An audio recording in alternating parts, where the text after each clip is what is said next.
आज हम श्रवण करेंगे निर्जला एकादशी की संपूर्ण व्रत कथा और साथ ही महाफलदायी 11 माता की कथा, तुलसी माता की कथा और आरती।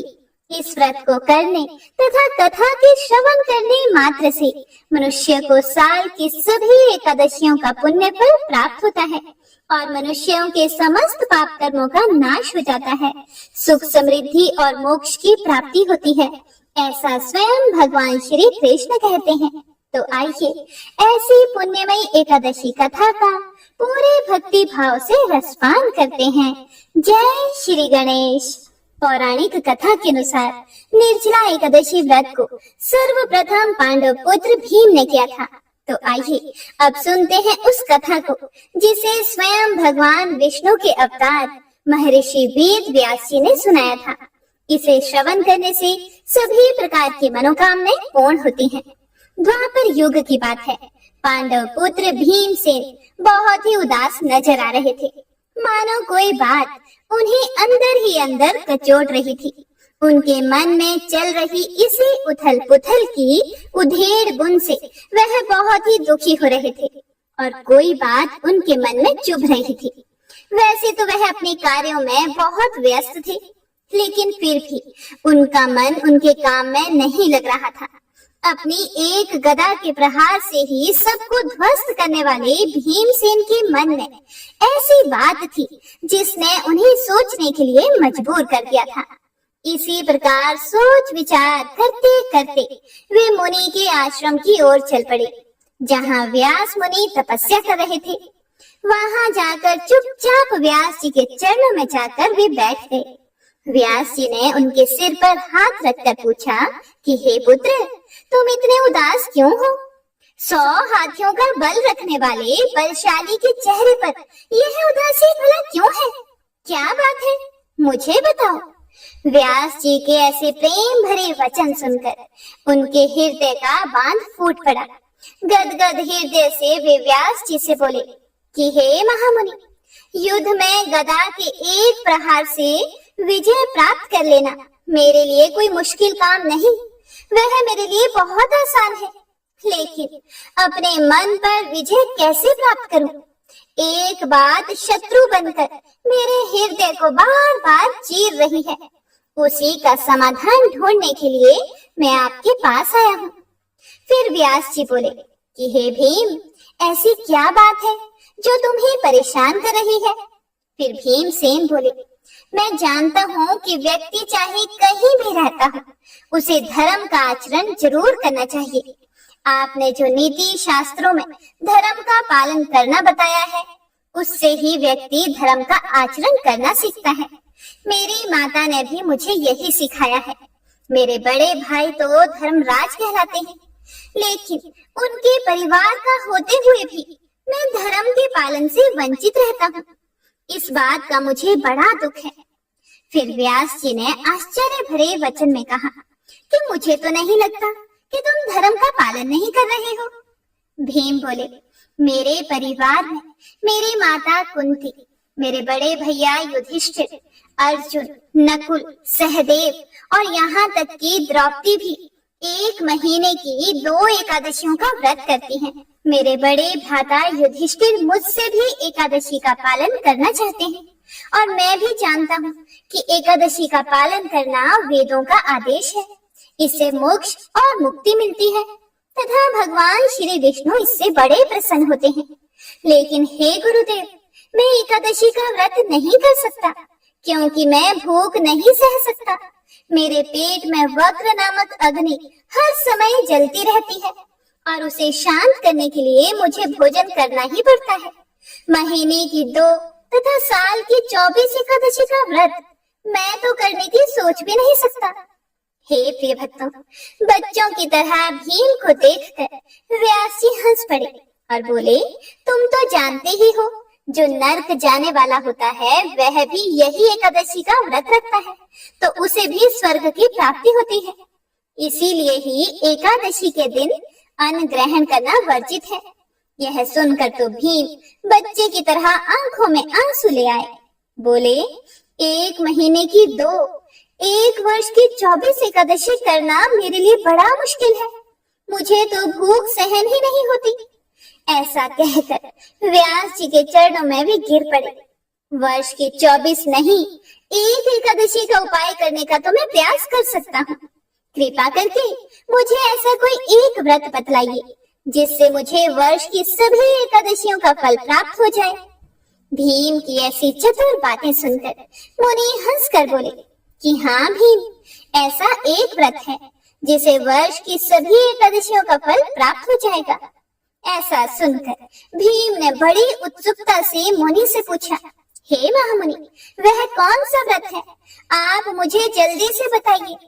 फिर व्यास जी बोले, ज्येष्ठ मास के शुक्ल पक्ष में आने वाली निर्जला एकादशी का व्रत बहुत ही विशेष है, जिसे करने से तुम्हें सभी एकादशियों का फल प्राप्त हो जाएगा। हे पुत्र, इसमें गलती मत करना। इस एकादशी में जल भी ग्रहण नहीं किया जाता। एकादशी के सूर्य उदय से लेकर द्वादशी के सूर्य उदय तक व्रत का पालन करना होता है। निर्जला एकादशी का व्रत का पालन करने से सभी तीर्थों में स्नान करने जितना फल मिल जाता है तथा मरने के बाद यमदूतों के स्थान पर भगवान विष्णु के दूत पुण्य आत्मा को वैकुंठ धाम ले जाने के लिए आते हैं। हे भीम, भगवान श्री कृष्ण ने कहा है कि इंसान के पाप भले ही सुमेरु पर्वत जितने हों, उसका नाश करने के लिए निर्जला एकादशी का व्रत का पालन अवश्य ही करना चाहिए। रात्रि में जागरण करना चाहिए। इसके लिए पवित्र नदियों में स्नान करना चाहिए। अधिक से अधिक भगवान के नाम का जप करना चाहिए। अन्न जल का त्याग करना चाहिए और सुयोग्य ब्राह्मण या वैष्णव को दान देना चाहिए। इस प्रकार नियमों का पालन करने से उसे वैकुंठ धाम की प्राप्ति होती है। हे प्रिय भक्तों, व्यास जी के मुख से इस पुण्यमयी एकादशी व्रत के बारे में सुनकर भीम ने व्यास जी को दंडवत प्रणाम किया और बोले, हे महामुनि, आपने मेरे मन को बहुत हल्का कर दिया है। यह बिल्कुल सही ही कहा गया है कि साधु की संगति में मनुष्य का उद्धार हो जाता है। मैं अब इस निर्जला एकादशी के व्रत का पालन अवश्य ही करूंगा और द्वादशी के दिन भगवान विष्णु की पूजा करके यथाशक्ति दान दक्षिणा भी दूंगा। फिर उसी वर्ष भीम ने निर्जला एकादशी का व्रत किया और द्वादशी के दिन उन्होंने पारण किया। हे प्रिय भक्तों, पारण के दौरान वे मूर्छित हो गए। सभी पांडव भाई ने उनके मुंह में तुलसी पत्र युक्त गंगा जल डाला, जिससे उन्हें होश आया और उनका व्रत पारण पूर्ण हुआ। इसके प्रभाव से भीम को मोक्ष की प्राप्ति हुई और उनकी सद्गति हुई। इस प्रकार से ही इस एकादशी को पांडव एकादशी व भीमसेन एकादशी के नाम से जाना जाता है। तो सभी भक्तजन एक बार प्रेम से बोलिए, लक्ष्मी नारायण भगवान की जय। बोलिए एकादशी माता की जय। हे प्रिय भक्तों, आइए अब मनोकामनाओं की पूर्ति करने वाली बड़ी ही सुंदर कथा को सुनते हैं। इस कथा को पूरा अवश्य सुनिएगा। एक बार माता लक्ष्मी भगवान विष्णु जी से पूछती हैं कि हे स्वामी, तुलसी के पास दीपक जलाने का क्या महत्व है और रोज शाम को तुलसी के पास दीपक क्यों जलाया जाता है? इससे मनुष्य को कौन सा फल प्राप्त होता है? तुलसी के पास दीपक जलाने की विधि क्या है तथा दीपक जलाते समय कौन से मंत्र का उच्चारण करना चाहिए? कृपया करके आप मुझे विस्तार से बताइए। तब भगवान विष्णु जी कहते हैं कि हे देवी लक्ष्मी, आज आपने समस्त मानव जाति के कल्याण के लिए बहुत ही महत्वपूर्ण प्रश्न किया है। आपके इस प्रश्न का उत्तर देने से पहले मैं आपको एक प्राचीन कथा सुनाता हूँ, जिससे आपको सभी प्रश्नों के उत्तर मिल जाएंगे। इसीलिए आप इस कथा को ध्यान पूर्वक सुनिए। इस कथा को ध्यान से पूरा सुनने मात्र से ही मनुष्य को 100 वर्षों तक तुलसी के पास दीपक जलाने का पुण्य फल प्राप्त होता है। फिर माता लक्ष्मी कहती हैं, हे स्वामी, मैं इस कथा को सुनने के लिए उत्सुक हूँ। कृपया आप इस कथा को सुनाना प्रारंभ कीजिए। हे प्रिय भक्तों, तब भगवान विष्णु माता लक्ष्मी को वह कथा सुनाने लगते हैं। हे देवी लक्ष्मी, पूर्व काल की बात है। दक्षिण दिशा में तुंगभद्रा नाम की एक बहुत बड़ी नदी है। इस नदी के किनारे पर हरिहर नाम का एक अत्यंत सुंदर नगर बसा हुआ था। उसी नगर में काशी नाम के एक ब्राह्मण निवास करते थे। वे अत्यंत गुणवान, चरित्रवान, धर्म कार्य करने वाले तथा वेदों के मार्ग पर चलने वाले थे। उन्होंने समस्त शास्त्र का अध्ययन किया हुआ था। उस ब्राह्मण की एक पत्नी थी जिसे लोग दुराचारिणी कहकर पुकारते थे, क्योंकि उसके कर्म ही उसके नाम के अनुसार थे। वह सदैव ही अपने पति को अपमानित करती रहती थी। वह अपने पति के लिए कटु अर्थात कठोर शब्द कहती थी, पति को भयंकर दुख देती थी, पति के लिए कभी भी भोजन नहीं बनाती थी। उसने अपने पति के साथ कभी शयन नहीं किया, कभी उसके साथ प्रेम से व्यवहार नहीं किया। पति के मित्र, परिवार के लोग घर पर आते तो वह स्त्री उनको अपमानित करके भगा दिया करती थी और स्वयं काम भोग से उन्मत्त होकर निरंतर अन्य व्यभिचारिणी स्त्रियों के साथ घूमा करती थी।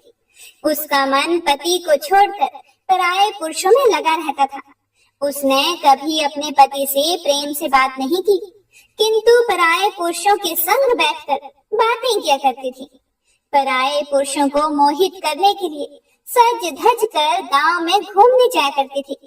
कभी वह वन में किसी वृक्ष के नीचे खड़ी रहकर सुंदर पुरुषों के राह देखने लगती और किसी दुष्ट पुरुष को मोहित करके उसके संग भोग विलास किया करती थी। फिर एक दिन वह दुराचार स्त्री वन में जाकर एक वृक्ष के नीचे खड़ी हो गई। उसका मन काम से भरा हुआ था। वह किसी सुंदर कामी पुरुष की राह देख रही थी, किंतु बहुत समय निकलने के बाद भी उस स्थान पर कोई पुरुष नहीं आया। इसीलिए वह अत्यंत दुखी हो गई और प्रियतम की खोज में इधर उधर देखने लगी। उस दिन उसका सारा परिश्रम व्यर्थ हो गया। वहां पर खड़ी होकर वह नाना प्रकार की बातें कहकर विलाप करने लगी। आज तो इस मार्ग में कोई भी सुंदर पुरुष नहीं आया। अब मैं कैसे अपनी काम वासना को शांत करूं? वह जोर जोर से विलाप करने लगी। उस जंगल में एक भयानक बाघ निवास करता था। उस पापिनी स्त्री की आवाज सुनकर वह जाग गया और उछलकर उस स्त्री का भक्षण करने के लिए उसके पास आ गया। उस भयंकर बाघ को देखकर उस स्त्री के पसीने छूटने लगे। वह भय से थर थर कांपने लगी। वह स्त्री कुछ करती, इतने में ही उस बाघ ने अपने पंजे से उसे घायल कर दिया और वह स्त्री जमीन पर गिर पड़ी। जमीन पर गिरते ही वह स्त्री चिल्लाते हुए बोली, अरे बाघ, तू किस लिए यहाँ पर आया है? मुझे क्यों मार रहा है? तुम मुझे छोड़ दो। मेरा भक्षण करके तुम्हें क्या मिलेगा? उस स्त्री की यह बात सुनकर वह भयानक बाघ क्षण भर के लिए रुक गया और हंसते हुए बोला, हे दुष्टा, आज विधाता ने तुझे मेरा ग्रास नियुक्त किया है। तुझ जैसी पापिनी स्त्री का भक्षण करना ही मेरा काम है, तभी तुझे इस शरीर से मुक्ति मिलेगी।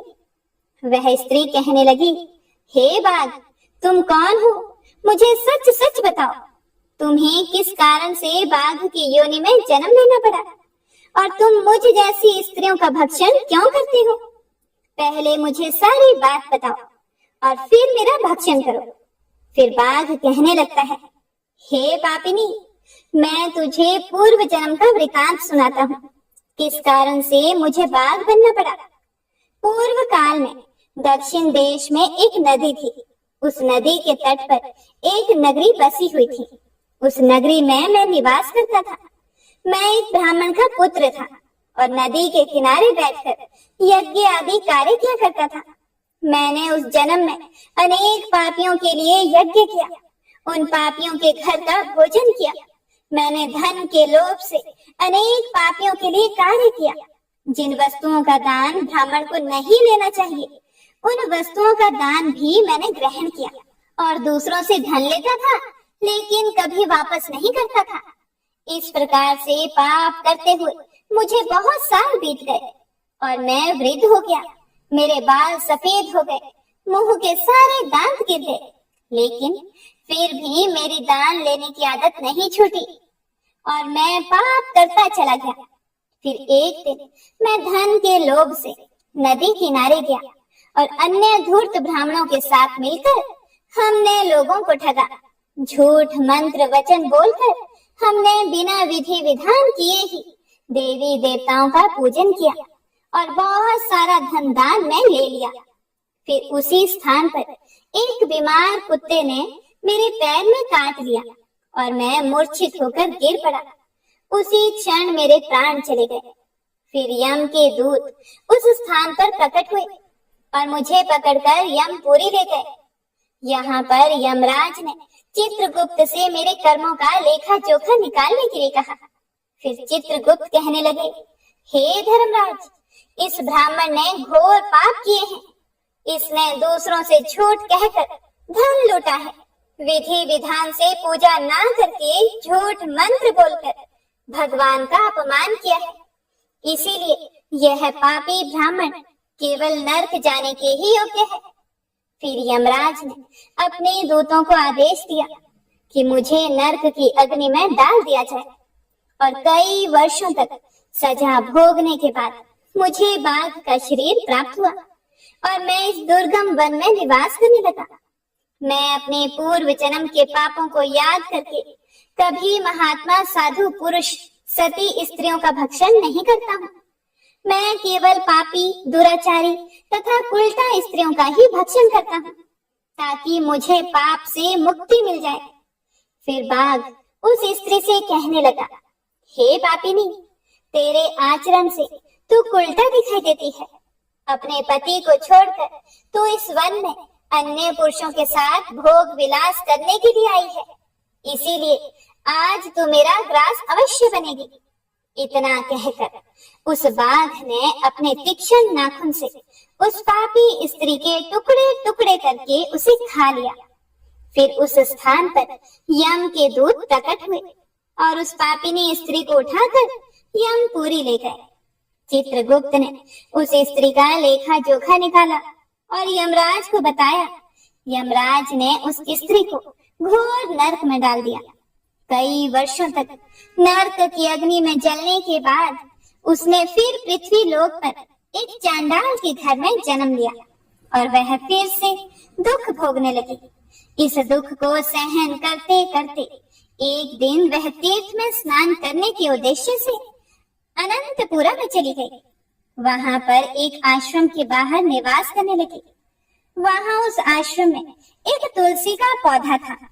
अन्य स्त्रियों को वहां पर तुलसी के पास दीपक जलाते हुए देखकर उस पापी स्त्री ने भी वही किया। उसने तुलसी के पौधे के पास एक दीपक जला दिया।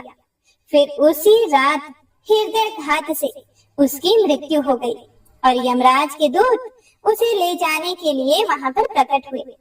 जैसे ही यम के दूत उस पापी स्त्री को पाश में बांध कर ले जाने लगे, तभी भगवान विष्णु के दो पार्षद उस स्थान पर प्रकट हुए और उन्होंने उन दोनों को रोक लिया और कहने लगे, हे दूतों, इस स्त्री को तुम छोड़ दो। यह स्त्री नरक जाने की योग्य नहीं है। तुम किसके आदेश से ऐसा अधर्म कर रहे हो? तब उन यम दूतों ने कहा, हम यमराज के आदेश से इसे लेने आए हैं, किंतु आप हमें किस कारण से रोक रहे हैं? यह स्त्री तो अत्यंत पापी है। तब भगवान विष्णु के पार्षद कहने लगे, यह स्त्री तो विष्णु भक्त है, यह नरक जाने योग्य नहीं है। इसने शाम को तुलसी के पास दीपक जलाया है, इसी कारण से इसके समस्त पाप नष्ट हो गए हैं। इसलिए अब यह नरक जाने की योग्य नहीं है, यह स्वर्ग जाने की अधिकारी बन चुकी है। पार्षदों की बात सुनकर यमदूतों ने उस स्त्री को उस स्थान पर छोड़ दिया और यमलोक लौट गए। वहां जाकर उन्होंने यमराज को सारा वृतांत सुना दिया। फिर भगवान विष्णु के पार्षद उस स्त्री को दिव्य विमान में बिठाकर स्वर्ग लोक ले गए। हे प्रिय भक्तों, आगे भगवान विष्णु कहते हैं, हे देवी लक्ष्मी, इस प्रकार से तुलसी के पास केवल दीपक जलाने मात्र से ही मनुष्य के सभी पाप नष्ट हो जाते हैं। जो स्त्री नित्य शाम को तुलसी के पास दीपक जलाती है, वह सौभाग्यशाली बनती है। उसके पूर्व जन्मों के सभी पाप नष्ट हो जाते हैं। उसे सुख समृद्धि की प्राप्ति होती है। भगवान विष्णु कहते हैं, हे देवी लक्ष्मी, हजारों अमृत के घड़ों से नहलाने पर भी श्री हरि विष्णु को उतनी तृप्ति नहीं होती जितनी वे मनुष्यों के द्वारा तुलसी का एक पत्ता चढ़ाने से प्राप्त करते हैं। 10,000 गौदान से मानव जो फल प्राप्त करता है, वही फल तुलसी पत्र के दान से पा लेता है। जो मृत्यु के समय अपने मुख में तुलसी पत्र का जल पा लेता है, वह संपूर्ण पापों से मुक्त होकर भगवान श्री हरि विष्णु के धाम में जाता है। हिंदू धर्म में तुलसी के पौधे का महत्व सबसे अधिक है। इसकी सबसे पहले पूजा भगवान विष्णु जी ने की थी। भगवान विष्णु कहते हैं कि जिस प्रकार से देवी लक्ष्मी से वैकुंठ को ऐश्वर्य प्राप्त है, उसी प्रकार से वैकुंठ में तुलसी के कारण ही पवित्रता प्राप्त है। पृथ्वी लोक पर जिस स्थान पर भी तुलसी का पौधा होता है, उस स्थान पर कभी भी बुराई का वास नहीं होगा।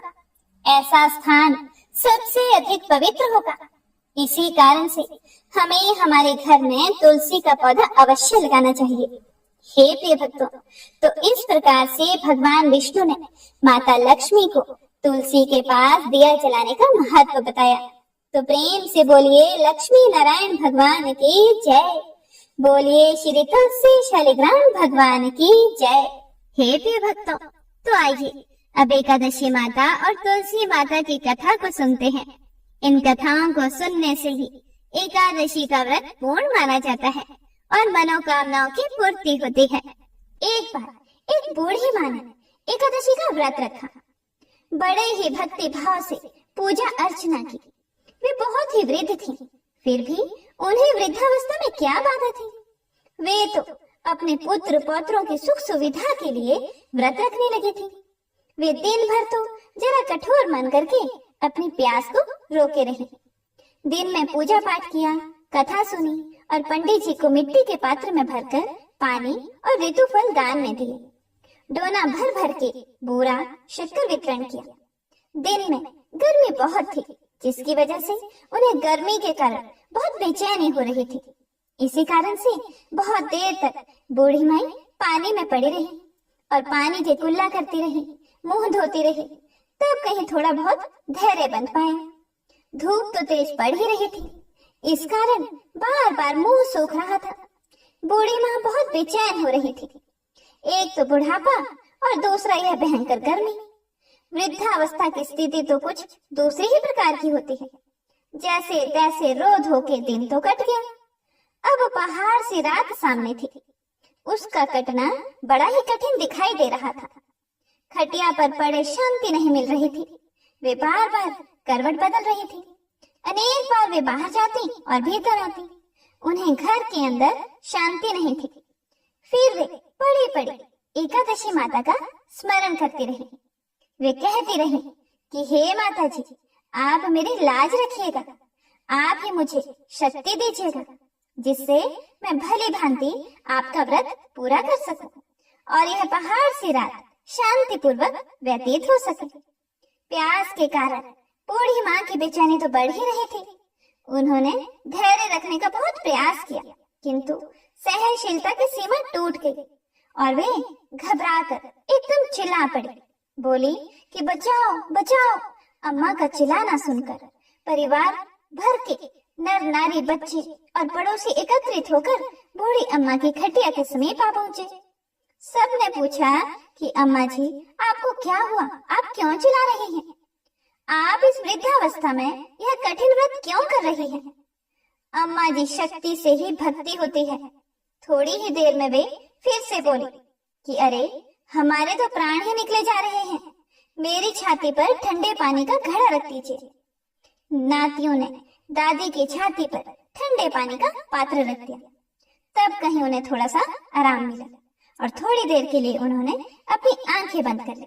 एकादशी माता ने सोचा कि यह बूढ़ी अम्मा है तो बहुत कठोर, जरा जाकर उसकी परीक्षा लेनी चाहिए। एकादशी माता आधी रात को मुर्गा बनकर टेर लगाने लगी। मुर्गा की आवाज सुनकर दादी जल्दी से उठी और बाहर जाकर आसमान की ओर देखा, किंतु आसमान में कहीं उन्हें प्रातःकालीन तारा दिखाई नहीं दिया। अम्मा सोचने लगी कि यह मुर्गा क्यों और कैसे बोल गया। उन्हें प्यास तो लग ही रही थी, थोड़ा बहुत उनका मन भी विचलित होने लगा था, किंतु अंत में उन्होंने दृढ़ निश्चय किया कि मैं अब व्रत को पूर्ण करके ही छोड़ूंगी, चाहे भले ही मेरे प्राण निकल जाए। यह सोचकर फिर वे खटिया पर शिथिल होकर लेट गई। थोड़ी ही देर में एकादशी माता ने उनकी फिर से परीक्षा लेनी चाहिए। एक छोटी सी बालिका एक गिलास में शरबत लेकर उनके सिरहाने खड़ी हो गई और जोर से बोली कि दादी जी, सवेरा हो गया है, आप हाथ मुंह धोकर शरबत पी लीजिए। पहले तो शरबत का गिलास देखकर अम्मा का मन ललचाने लगा, किंतु अचानक व्रत का स्मरण हो आया और उन्होंने सोचा कि मैं किसी भी प्रकार से अभी शरबत नहीं पी सकती हूँ, और वे शांति पूर्वक अपनी खटिया पर लेट गई। फिर थोड़ी ही देर में उन्हें ऐसा लगा जैसे किसी ने उन्हें पानी के कुएं में पटक दिया हो। वे बड़ी देर तक उस कुएं में हाथ पांव चलाते रहे, किंतु उन्होंने अपने मुंह में पानी की एक बूंद भी नहीं जाने दी और वे दृढ़ता पूर्वक अपना व्रत पालती रही। थोड़ी ही देर में ना जाने कहां से सामने आग जलने लगी, जिससे भारी गर्मी बढ़ने लगी। प्यास के कारण प्राण निकलने लगे, किंतु बूढ़ी अम्मा का कुछ भी नहीं बिगाड़ पाया। वे जहां की तहां मुस्कुराती हुई सी बैठी रही। थोड़ी ही देर में बाहर प्रकाश दिखाई देने लगा। ऐसा लगा कि जैसे सवेरा हो गया हो। बूढ़ी अम्मा ने जब बाहर निकलकर देखा तो समझ गई कि अभी सवेरा होने में 3-4 घंटे की देरी है। यह जानकर वे शांति पूर्वक इधर उधर घूमने फिरने लगी। एकादशी माता यह बात अच्छी तरह से समझ गई थी कि यह बूढ़ी अम्मा किसी भी प्रकार से अपने व्रत से नहीं टल सकती। वे उनके सत्य व्रत को अच्छी तरह से समझ गई।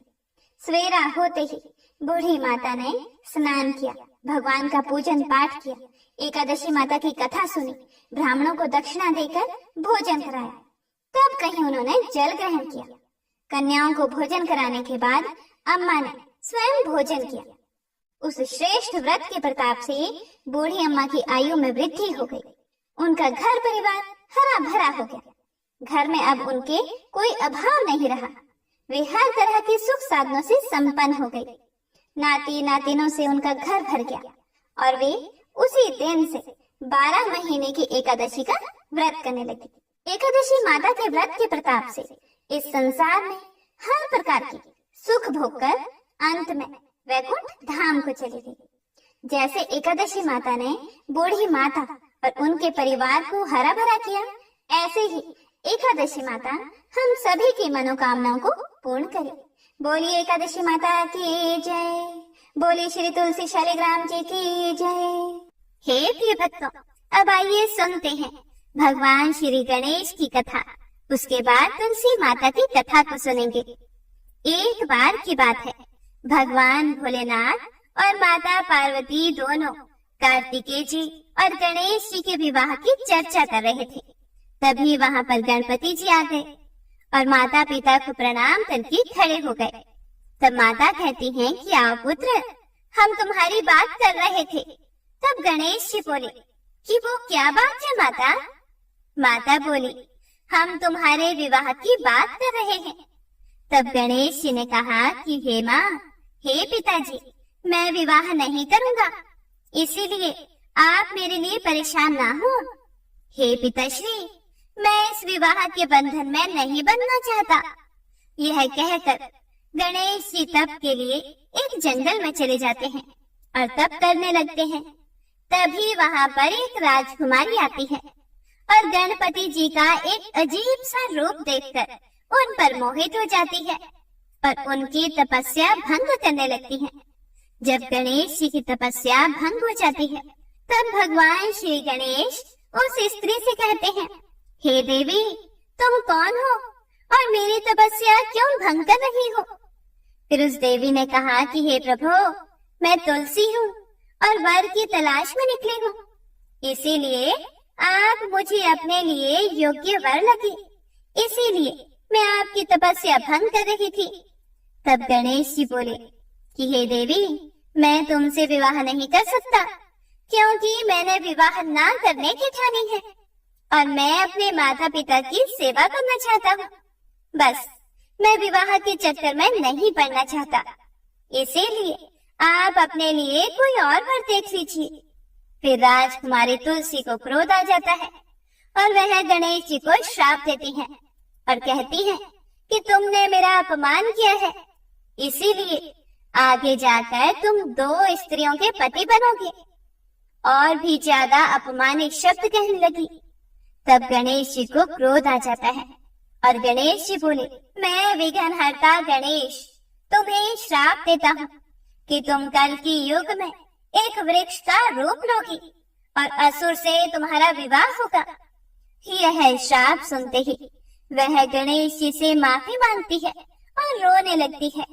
तब गणेश जी उनको रोता देखकर उन्हें क्षमा कर देते हैं और तुलसी जी को यह वरदान देते हैं कि तुम कलयुग में पूजी जाओगी और श्री विष्णु की पूजा तुम्हारे बिना पूरी नहीं होगी और मेरी पूजा से तुम दूर रहोगी और घर घर तुम्हारी पूजा होगी। तुम सब वृक्षों में प्रथम होगी और श्रेष्ठ होगी। इस तरह से गणेश जी माता तुलसी को वरदान देकर वहां से चले जाते हैं और कुछ समय के बाद गणेश जी को विवाह का मन करने लगा और वह विवाह करना चाहते थे, पर कोई भी देवता गणेश जी का अजीब सा रूप देखकर अपनी पुत्री देना नहीं चाहते थे। जब किसी देवता का विवाह होता तो गणेश जी को बड़ा ही क्रोध आता। एक दिन गणेश जी और मूषक ने मिलकर एक योजना बनाई और कहा कि जब मेरा विवाह नहीं होता तो मैं भी किसी का विवाह नहीं करने दूंगा। अब क्या था, जब किसी देवता का विवाह होता तो मूषक वहां जाकर सब कुछ उथल पुथल कर देते। सभी देवता यह सब देखकर बड़े परेशान हो गए और सब ने मिलकर ब्रह्मा जी के पास जाने का निर्णय किया। ब्रह्मा जी ने कहा कि ठीक है, मैं कुछ करता हूँ, और उन्होंने 2 कन्या को बुलाया, एक रिद्धि और दूसरी सिद्धि, और कहा कि तुम दोनों गणेश जी के पास मेरे साथ चलो और जो मैं तुम्हें कहूँ वही काम करना। और वह तीनों गणेश जी के पास चले गए। ब्रह्मा जी ने गणेश जी से कहा कि यह मेरी पुत्रियां हैं, आप इन्हें ज्ञान दें। गणेश जी ने दोनों को ही ज्ञान देना शुरू कर दिया और जैसे ही किसी का विवाह होता मूषक गणेश जी के पास आता और अपनी बात कहने ही लगता, वैसे ही रिद्धि और सिद्धि गणेश जी का ध्यान अपनी ओर कर लेती थी। ऐसे ही सभी देवी देवताओं का विवाह हो गया। जब यह बात गणेश जी को पता चली तो वह क्रोधित हुए। तभी वहां पर ब्रह्मा जी आ जाते हैं और श्री गणेश जी से कहते हैं कि आप मेरी दोनों पुत्रियों से विवाह कर लो।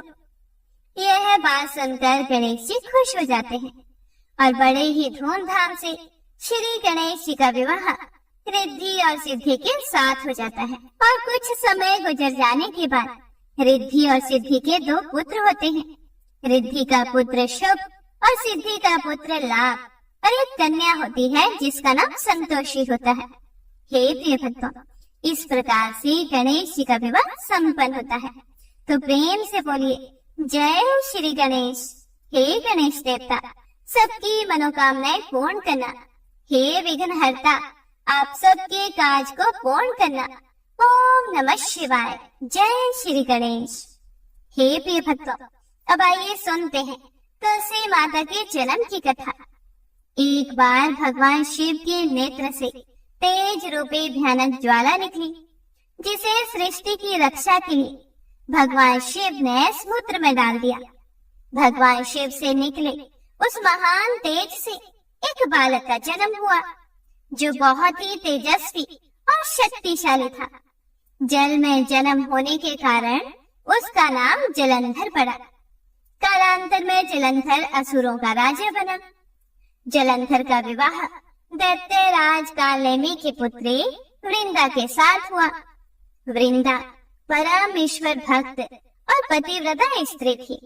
जब भी जलंधर युद्ध में जाता तब वृंदा पति की रक्षा के लिए भगवान के ध्यान में लीन हो जाया करती थी, और जलंधर पतिव्रता स्त्री के तेज से युद्ध में सुरक्षित रहता था। एक बार स्वर्ग का आधिपत्य पाने के लिए जलंधर असुरों की विशाल सेना के साथ देवताओं से जा भिड़ा।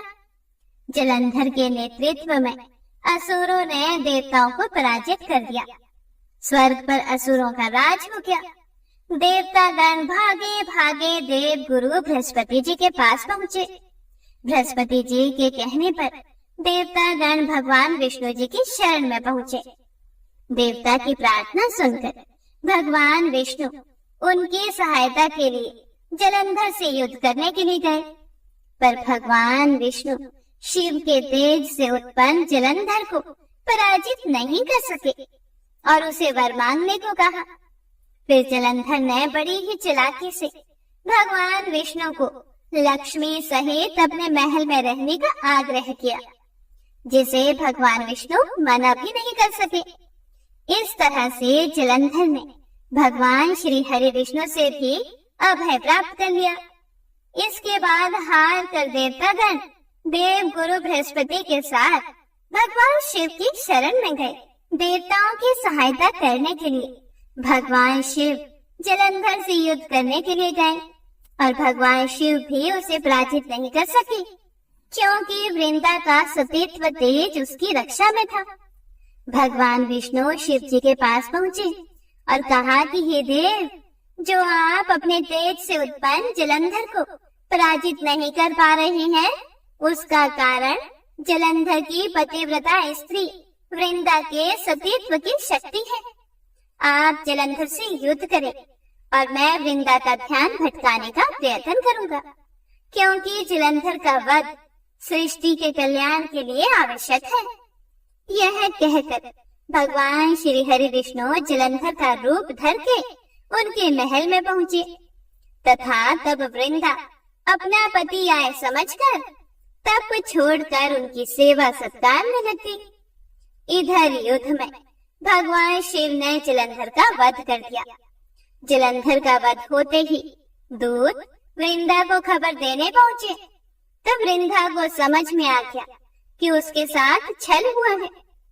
तब वृंदा ने विष्णु भगवान को अपने असली रूप में आने को कहा और क्रोध में आकर वृंदा ने विष्णु भगवान को श्राप दिया कि एक सती स्त्री का सतीत्व भंग करने के अपराध में तुम हृदयहीन पत्थर हो जाओ। विष्णु जी ने वृंदा के श्राप को शिरोधार्य कर कहा, हे देवी वृंदा, तुम्हारे तथा जलंधर के कल्याण के लिए मुझे ऐसा करना पड़ा। तुम दोनों को श्राप मुक्त करना था। तुम भी अब अपना शरीर त्याग कर तुलसी बिरवा के रूप में जन्म लोगी और मेरी पूजा तुलसी दल से होगी। मैं शालिग्राम पत्थर बनूंगा। मेरे शीश पर तुम आदर से विराजमान होंगी। तुम्हारे पतियों की हड्डियों के चूर्ण से शंख की उत्पत्ति होगी। उस शंख ध्वनि से देवताओं तथा मेरी पूजा आराधना होगी।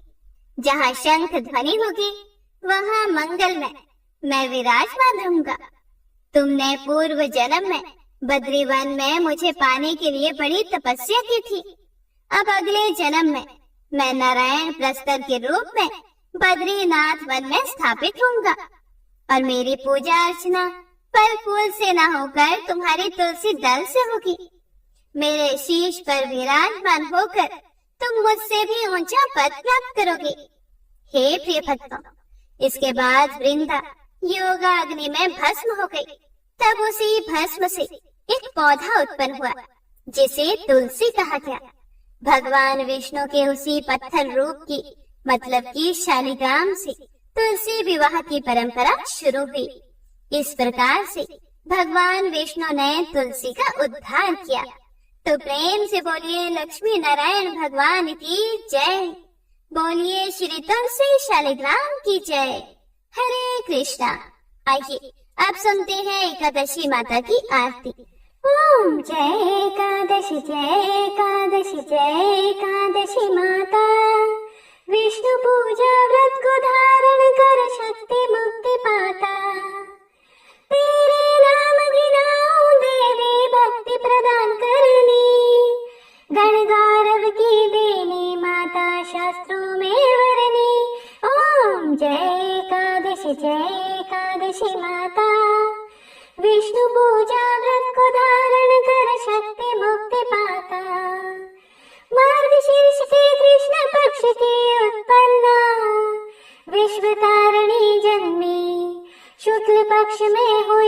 मोक्षदा मुक्तिदाता बन आए।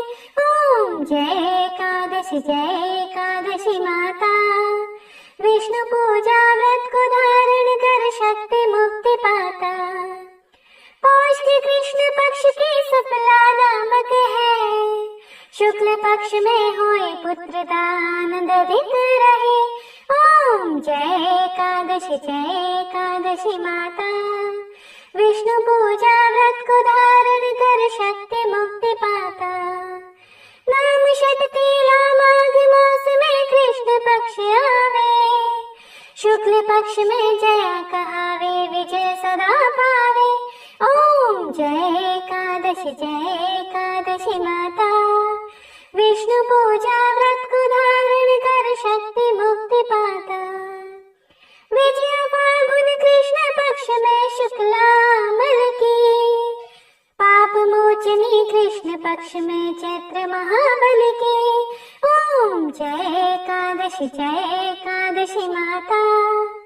विष्णु पूजा व्रत को धारण कर शक्ति मुक्ति पाता। चैत्र शुक्ल में नाम कामदा धन देने वाली।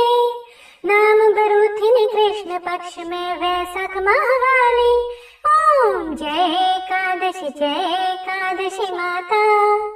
विष्णु पूजा व्रत को धारण कर शक्ति मुक्ति पाता। शुक्ल पक्ष में हुए मोहिनी अपरा ज्येष्ठ कृष्ण पक्षी। नाम निर्जला सब सुख करनी शुक्ल पक्ष रखी। ओम जय एकादशी माता।